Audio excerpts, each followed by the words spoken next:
Allergy aggravating pollution in the air. I make up new words all the time, but it is true. Mold, mildew clogs up your filters in your HVAC system, and you don't want to run into the problems I did where your filters and your system blow out and you wind up spending almost $20,000 fixing it. That stinks. You got to maintain your filters. You're not only breathing unhealthy air, you might find yourself with no heat and thousands in repairs. I did. Now there's a better way with filterbuy.com. That's filterbuy.com, America's leading provider of HVAC filters for homes and small businesses. Filterbuy.com carries over 600 different sizes, folks, including custom options, all shipped free within 24 hours, plus they're manufactured right here in America. FilterBuy offers a multitude of MERV options all the way up to hospital grade. So you'll be removing dangerous pollen, mold, dust, and other allergy aggravating pollution while maximizing the efficiency of your system. It's important, folks. You can save some energy, too. Right now, save 5% when you set up auto delivery. You'll never need to think about air filters again. Save money, save time, breathe better with FilterBuy.com. That's FilterBuy.com. FilterBuy.com. Great company. Thanks for supporting them. Okay. Voter intensity. I have a note here because we talked about this on a prior show months ago, but it's important I bring it up again. That one of the general ongoing threads throughout this show has always been the why matters, folks. Yep. That, the great awakening for me, if I may share a personal story with you, was not understanding the facts and the data surrounding economic debates, healthcare debates, school choice debates. That's easy, Joe. I mean, I can research what the Reagan tax rates did, and I can look at what happened to tax revenue and what happened to growth. Right. It was good. I'm glad I did that. Don't get me wrong. But that was not the eye-opening, profound moment I had. The really deep breaks into my psyche that really changed me and shook the ground I stood on ideologically was a deeper understanding of the why. Putting together the pieces of critical theory, putting together the pieces of identity politics, putting together the pieces of why the left, not necessarily the Democrats, it's an important distinction, but why the left does what it does.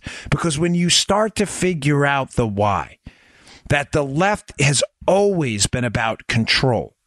It's not what they tell you on their face is just a disguise. It's a patina over an underlying ideology, absolutely hell-bent on gaining control. When you understand that, everything else falls into place and makes sense. In other words, one of the critical questions, and this happened over the course of time, it was not a road to Damascus moment by reading a lot of books, Unholy Alliance by David Horowitz, what else is another book? Milton Friedman, Capitalism and Freedom. Thomas Sowell's Vision of the Anointed is a book by Dan Flynn about the history of the left. And over time and years reading this, you start to see these common themes about how the left is about control. What I mean by that is, I used to hear one of the things that disturbed me all the time was people would ask questions I couldn't answer, especially, when I was just new to the movement. They'd say things like, well, I don't get it with the left. They claim to support gay rights, Joe, and the LGBTQ community, but then they turn out and,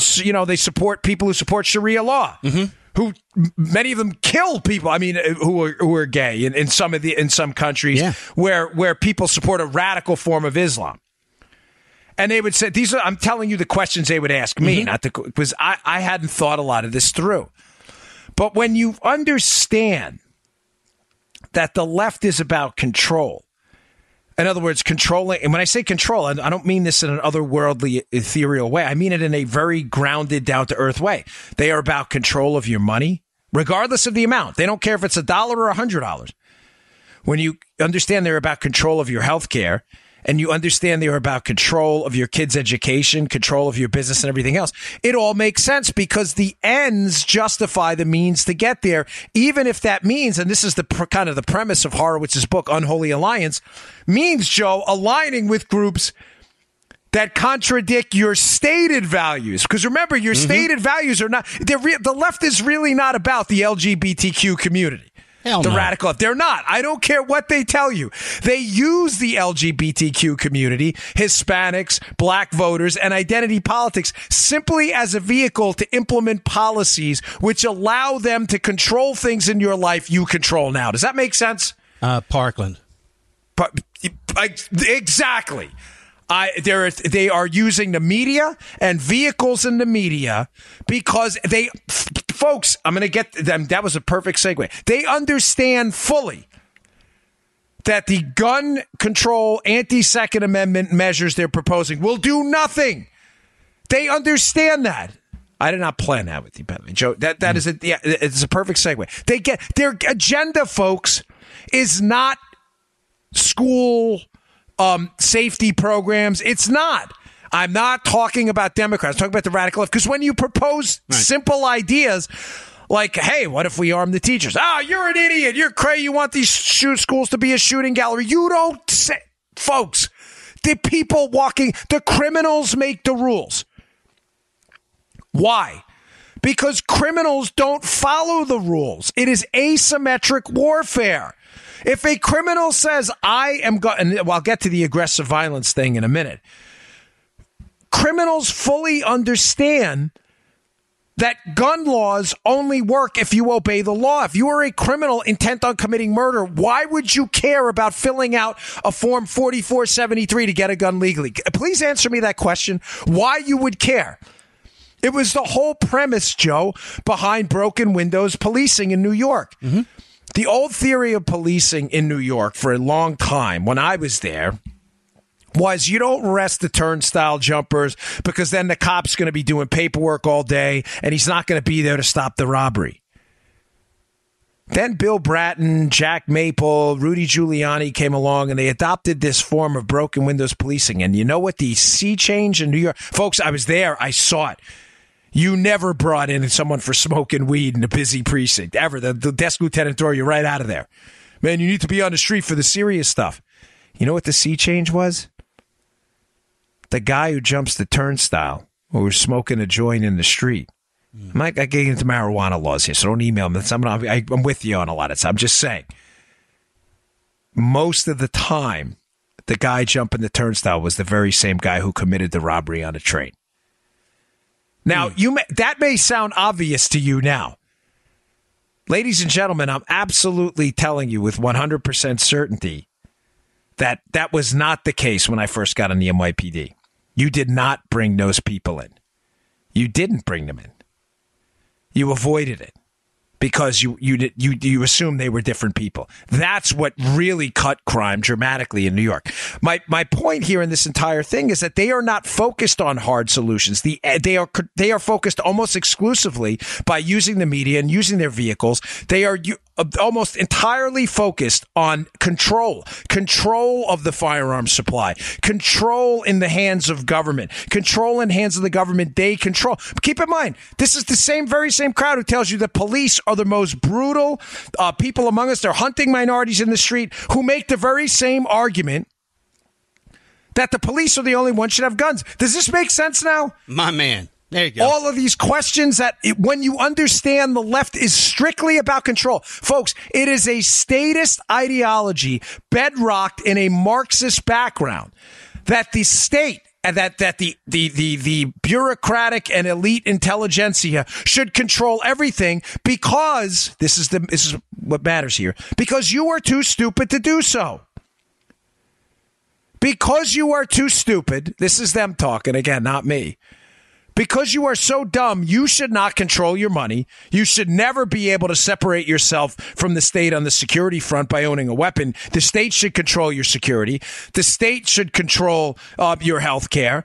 Once you understand that, they need to detach you from any sense of individuality to be able to spend your money, to be able to protect yourself. This all has to go. And they use the media to highlight this stuff. They don't want solutions.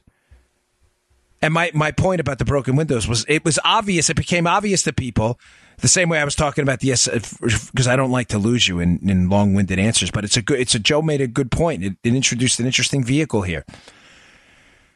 The guy who doesn't fill out the background check form, 4473, because he buys a gun off the street illegally, there is a damn good chance he is the same guy that is going to go on and murder someone with a firearm. This is not groundbreaking news, folks. When you don't care about paying for the train and you jump the turnstile, there is a good chance, not a perfect chance, it's not even probably a 50% correlation, but it's a correlation there.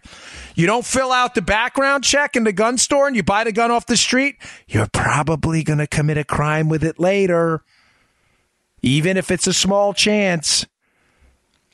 You're the same guy who jumps the turnstile, they're probably going to go out. You're probably going to be the guy who rapes or robs or assaults someone on the subway.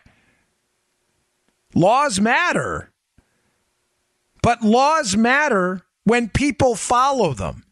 The criminals here are engaged in an arbitrage system to find their way around it. And keep in mind, I'm not making the argument to you that we should have no checks and, as they say, unfettered access to everyone. It's clear as day to me, if you were a felon with a history of violence, you should not be in possession of a firearm legally, illegally, or anything else. Right.